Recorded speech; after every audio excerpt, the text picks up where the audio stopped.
Olá, meus queridos irmãos e irmãs, que a paz do nosso Senhor Jesus Cristo esteja com vocês. Meus queridos, hoje a gente vai dar continuidade ao estudo do livro de Êxodo, capítulo 6, versículos 14 ao final do versículo do capítulo, no caso, até o versículo 30.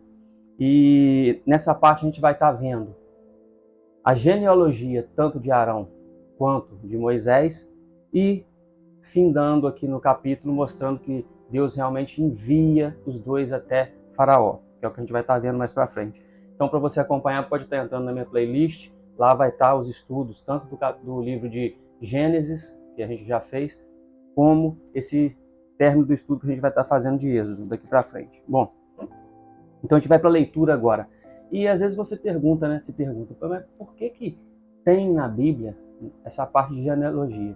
E é importante, Deus não coloca nada na Bíblia por acaso. Tudo tem um porquê. E aqui a gente vai estar vendo isso. Quais são as razões de estar mostrando que parte dessa genealogia de Arão e de Moisés? A partir do versículo 14 diz: são estes os chefes das famílias, os filhos de Ruben, o primogênito de Israel, Enoque, Palu, Esrom e Carme. São estas as famílias de Ruben. Os filhos de Simeão, Jemuel, Jamim, Oade, Jaquim, Zoar e Saul, filho de uma cananeia. São estas as famílias de Simeão. São estes os nomes dos filhos de Levi, segundo as suas gerações: Gerson, Coate e Merari. E os anos de vida de Levi foram 137. Os filhos de Gerson, Libni, Simei, segundo as suas famílias. Os filhos de Coate, Anão, Izar, Hebron e Uziel. E os anos de vida de Coate foram 133. Os filhos de Merari, Mali e Muzi. São estas as famílias de Levi, segundo as suas gerações. Anrão tomou por mulher a Joquebede, sua tia, e ela lhe deu Arão e Moisés. E os anos de vida de Anrão foram 137. Os filhos de Izar, Corá, Nefeg e Zicri. Os filhos de Uziel, Misael, Eusafã e Citri. Arão tomou por mulher Eliseba, filha de Aminadab, irmã de Naasson, e ela lhe deu à luz Nadab, Abiú, Eleazar e Itamar. Os filhos de Corá, Assir, Eucana e Abiasaf. São estas as famílias dos coraitas. Eleazar, filho de Arão, tomou por mulher para si uma das filhas de Putiel, e ela lhe deu à luz Finéias. São estes os chefes das casas, segundo as suas famílias. São estes, Arão e Moisés, os quais o Senhor disse: tirai os filhos de Israel da terra do Egito, segundo as suas hostes. São estes que falaram a Faraó, rei do Egito, a fim de tirarem do Egito os filhos de Israel. São estes, Moisés e Arão. No dia em que o Senhor falou a Moisés na terra do Egito, disse o Senhor a Moisés: eu sou o Senhor, dize a Faraó, rei do Egito, tudo o que eu te digo. Respondeu Moisés na presença do Senhor: eu não sei falar bem. Como, pois, me ouvirá Faraó? Meus queridos, essa passagem mostra algumas coisas. Primeiro, sobre a história de Moisés e Arão. Todos nós temos uma história, a gente tem que conhecer a nossa história, de onde nós viemos.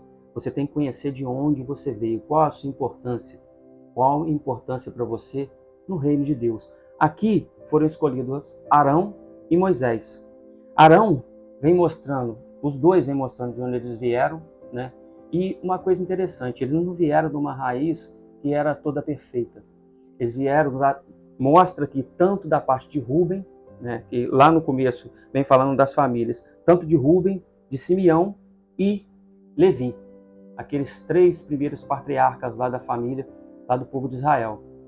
E essas três famílias lá no início do capítulo 49 de Gênesis vem mostrando que eles foram amaldiçoados ali por Jacó, já no leito de morte.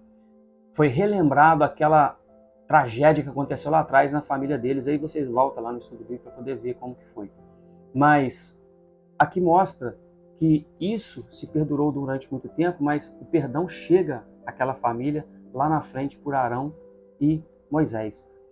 No caso, eles já tinham sido perdoados lá atrás, mas não quer dizer que a gente tenha no passado uma história na família ou algo assim que você não possa, tão ruim que você não possa reconstruir isso. E aqui ele levantou dois homens, mostrando que relembrando aqui, né, que aquilo lá atrás que aconteceu não influenciaria na vida deles em si. Eles iriam ser grandes homens. No caso, grandes líderes aqui do povo de Israel. Então, essa escolha em si não é à toa. Tanto de Arão quanto de Moisés. Moisés, o líder civil ali daquela nação. E Arão seria um líder religioso. Já mostra a genealogia dos antepassados de Arão e a futura que estaria vindo. Porque mostra de Arão, Eleazar e Finéias, que seriam sumos sacerdotes futuramente do povo de Israel. Então, isso mostra que nós somos escolhidos por Deus. E a genealogia é importante. A gente está lendo, está se aprofundando nessa parte genealógica. É importante na Bíblia. Não é à toa que isso está aqui. Às vezes a gente tem o hábito de querer ler muito o Novo Testamento, mas é bom a gente ter o conhecimento do Antigo Testamento, porque tudo leva a Cristo, do começo ao fim. Pois diz que no início tudo foi feito pela palavra de Deus. E Cristo era o verbo, então ele estava no início, assim como disse João. Então a gente tem que ter o conhecimento de toda a Bíblia. E essa parte aqui de genealogia é importante. Então algumas coisas. Primeiro, o significado da genealogia na Bíblia. Ele mostra pra gente, a genealogia mostra a importância, a história do nosso povo, a história de quem somos. Isso na nossa vida até hoje. A linhagem de Moisés e Arão. Ele vem trazendo a linhagem de Moisés e Arão, que são esses líderes, tanto na parte sacerdotal quanto civil do povo de Israel.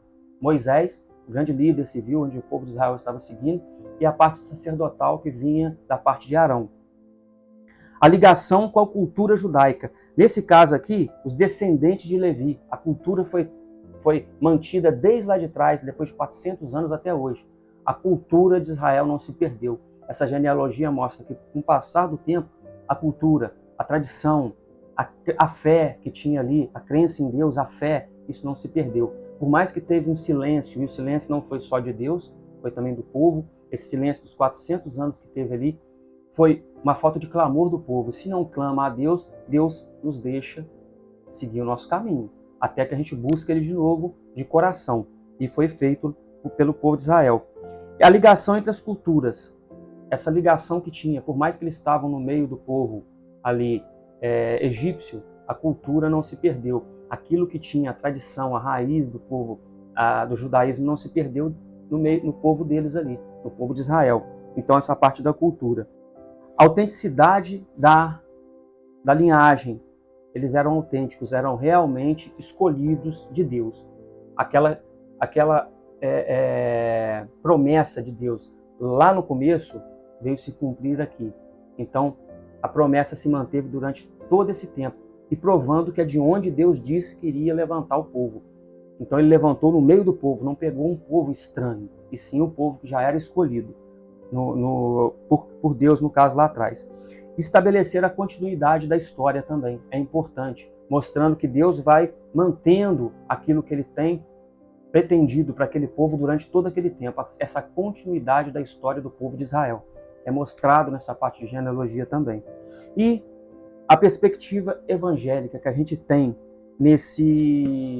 no evangelismo, nessa parte aqui do povo, e a gente termina por aqui, é que nós fomos levantados por Deus, essa nação foi levantada por Deus para poder ser uma nação vitoriosa. E aqui mostra que depois de uma escravidão, depois de um momento que eles passaram longo de um período de escravidão, eles são levantados e levados para a terra. Por mais que passe 40 anos no deserto pela murmuração, eles chegam até a terra.